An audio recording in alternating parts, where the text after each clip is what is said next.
अभी आप सिकंदरपुर में आए हुए हैं गांधी जयंती के अवसर पर, तो यहाँ सिकंदरपुर आकर कैसा लग रहा है? क्या कुछ कहना चाहेंगे क्षेत्रवासी? देखिए, मैं बलिया ज़िले का प्रभारी हूँ, तो सिकंदरपुर उसी का अंग है। मेरे लिए पूरा बलिया का कोई भी कोना मुझसे अछूता नहीं है।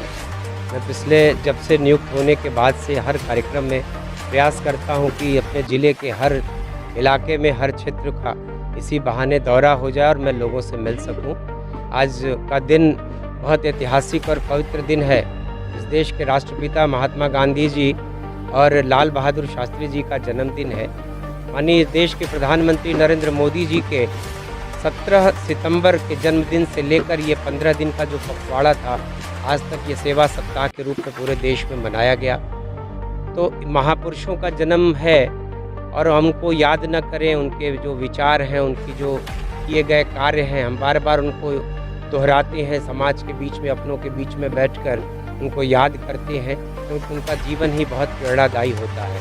तो उनसे कुछ सीख सकें, कुछ अपने जीवन में उसको हम शामिल कर सकें, परिवर्तन ला सकें, तब हमारा जीवन धन्य हो जाएगा। इसलिए हम लोग ऐसे महापुरुषों के जन्मदिन गांधी जी को लेकर भाजपा वाले सबको निशाना साधा करता है। कहा जाता है कि ये लोग महात्मा गांधी को नहीं मानते, इसके आगे वो अपनी आलोचनाएं करते रहे। विपक्ष का काम है आलोचना करना, और भारतीय जनता पार्टी की उन्होंने आलोचना न किया होता तो आज 2 सदस्यों वाली पार्टी आज इस देश की नहीं, दुनिया की सबसे बड़ी पार्टी है।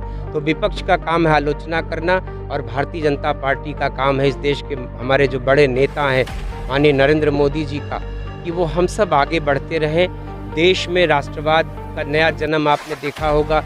सारा देश और भारतीय जनता पार्टी की विचारधारा से, उनकी कथनी करनी में फ़र्क नहीं है। उन्होंने जितने वायदे किए थे उसको पूरा किया। तो देश का भरोसा नरेंद्र मोदी जी में है, भारतीय जनता पार्टी की सरकार में है। आलोचना करने वाले लोगों की कहानी देख लीजिए कि वो कहाँ थे और कहाँ हैं, तो आपको सच्चाई सामने आ जाएगी।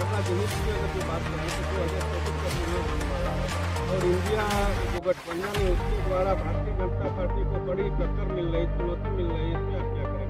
रोज नई नई चुनौतियाँ बढ़ती जा रही हैं। देखिए, इंडिया अंग्रेज़ों का दिया हुआ नाम है। ये सच में भारत देश है, हिंदुस्तान है, भारत है।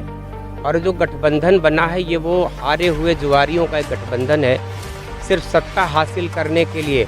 हर चुनाव के पहले आपने 14 में भी देखा गठबंधन हुआ, 19 में भी देखा गठबंधन हुआ, 22 में भी देखा गठबंधन हुआ, 17 में भी आपने देखा होगा गठबंधन। तो ये गठबंधन बनते और टूटते रहते हैं।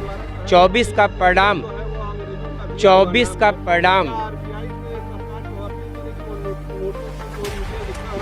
देखिए, ये तमाम ऐसे जो निशान है इस देश में, धीरे धीरे वो सब मिट रहे हैं। यह चारों तरफ इस देश में जहाँ जहाँ यह शब्द आपको लिखा मिलेगा वह परिवर्तित होगा, और भारत है, भारत रहेगा। और आपने जहाँ तक चुनाव की बात किया, मैंने आपसे कहा कि 24 के चुनाव के परिणामों के बाद ये जो बेमेल गठबंधन है, स्वार्थी लोगों का गठबंधन है, ये टूट जाएगा और सब अपनी राह फिर से चले जाएंगे।